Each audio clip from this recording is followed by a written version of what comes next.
People in the Highlands are calling on the owner of a new gun store to hear them out. They're worried about the business opening in their neighborhood. Norman Seawright is live at Assumption High School, where they've held a forum tonight. Norman, what are their concerns?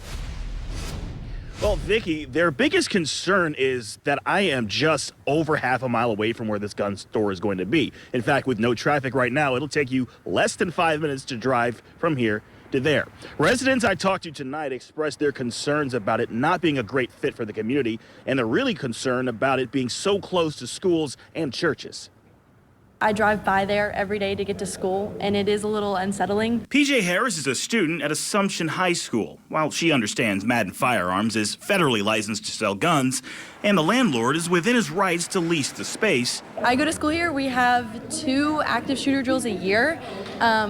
We come on and we say we do have ballistic glass on this building. Her concerns and those of her family were shared by most of the residents at Wednesday's community forum, including Metro Councilman Ben Reno Weber. I teach public school, and I'm sure we know that when a gun crime is committed in the neighborhood, that the public school goes on lockdown. They should be aware that the community in which they want to open the business is not in favor of it. I'm a business owner. I have a lot of empathy for the proprietor who's trying to open a business.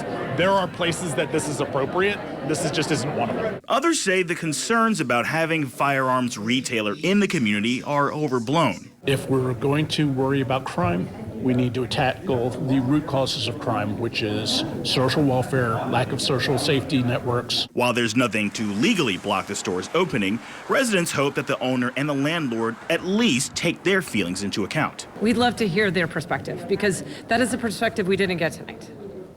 And I hope they get our perspective as well, to understand our concerns and maybe think about them from our lens.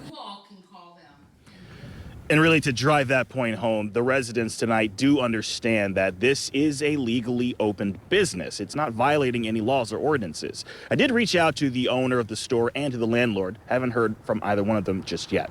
Live at Assumption High School, Norman Seawright, WOKY News.